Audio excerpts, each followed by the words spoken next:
ویلایەتی تێکساس نیشتیمانی تاکەستێرە ئەو کاتەی بەهێزیت هەمووان خۆ دەدەنە پاڵت لە لاوازیدا هەمووان دەبن بە دوژمن و دانەوێت خۆیان دوور بگرن. ئەمریکا لە لووتکەی هێزی جیهانیدا زۆر دەوڵەت خولیای ئەوەیان هەیە لە ژێر سێبەری ئەودا پارێزراو بن.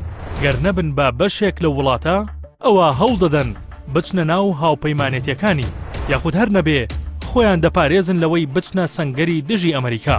بەڵام ویلایەتی دەوڵەمەندی تاکەسێرەی تێکساس پێچەوانەیە و دەوێت خەونی سربەخۆیی بەدی بهێنێت و لە ئەمریکا جابێتەوە، چونکە ئەوان باوەڕیان وایە پێویستیان بە ئەمریکا نییە و لە ڕاستیدا ئەوەی پێویستی بەوانە ئەوە ئەمریکایە.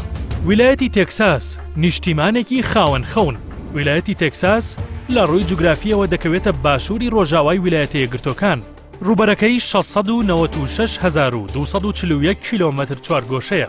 ئاراستەی شارەکە لە باشوور ڕۆژهەڵاتی مەکسیک، لە باکوور ویلایەتی ئۆکلاهۆما، لە ڕۆژهەڵات ویلایەتەکانی ئەرکنساز و لیوزیانا، لە ڕۆژاوا ویلایەتی نیو مەکسیکۆ.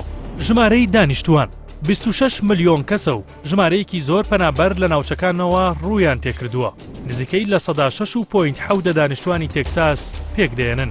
گەورەترین شاری هیوستنە، یەکێکە لە ناوچە پڕحەشیمەتەکان و لەسەر ئاستی ئەمریکا لە ڕیزبەندی چوارەمدایە و ژمارەی دانیشتوانی 6,113,158 کەسە. زێدی سەرەکی تێکساس. تێکساس نیشتیمانی سەرەکی هیندێ سوورەکان بووە و پۆزەکان بە پێی ناوچەکان بڵاو بوونەتەوە. ئاباشی و کوماشی لە ڕۆژاوا، پۆزی تانکاوا لە ناوەڕاست، پۆزی کارانکاوا با درێژایی خەلیجی مەکسیک، پۆزی کادۆ لە ڕۆژهەڵات. یەکەم وڵات خاوەندارێتی ئەو ناوچەیەی کرد و حکمی پاشایەتی بەسەردا سەپاند ئیسپانیا بوو.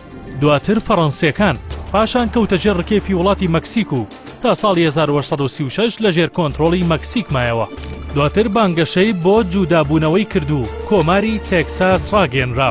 ساڵی 1845 کەوتە ژێر کۆنتڕۆڵی ئەمریکا و بوو بە ویلایەتی 28مین. ئەمە گەورەترین جەنگی لە نێوان ئەمریکا و مەکسیک بە دوای خۆی دایەنا با درێژایی ساڵانی 1846 تا 1848 بەردەوام بوو. ویلایەتی تێکساس خاوەنی گەورەترین ناوچەی کشتوکاڵە لە پاڵەوەدا باهۆی بوونی 15 ڕووبار بە ناوچەی خەزانی ئاودا دەنرێت. هەرچەند ئەو ویلایەتە لە بواری کشتوکاڵدا سەرمەشق بوو، بەڵام دۆزینەوەی نەوت لە ناوچەکەدا توانی ئاستی ئابووری ئەو ویلایەتە بەرەو پێش ببات و لە پاڵ کشتوکاڵدا بواری بازرگانی و پیشەسازی بەرەو پێشچوونی بەرچاویان بەخۆیانەوە بینی. سەرچاوەی دارایی ئەو ویلایەتە لە 35.5 کۆی بەرهەمی ئەمریکا پێک دێنێت. لە ڕووی ئاستی زانستیەوە 120 کۆلێژ و پەیمانگای تێدایە. ئاژانسی ناسا دەکەوێتە نزیک شاری هیوستین.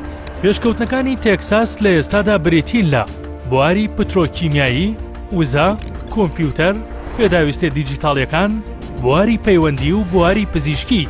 ئەو بەرەو پێشچوونانە لە کاتێکدایە کە ئەو ویلایەتە لە ڕێگەی کەرتی کشتوکاڵ و گاوداریەوە دەستی پێکرد. هەرچی پەیوەستی سیستەم و ئیدارەدانە ئەو ویلایەتە خاوەنی پەرلەمانێکی دوو ئەنجومەنیە و خولی هەڵبژاردننی ئەندامەکانی هەر 4 ساڵ جارێک دەست پێ دەکات. ئەندامانی پەرلەمان 150 کەسە، ئەنجومەنی سانا 32 کەسە.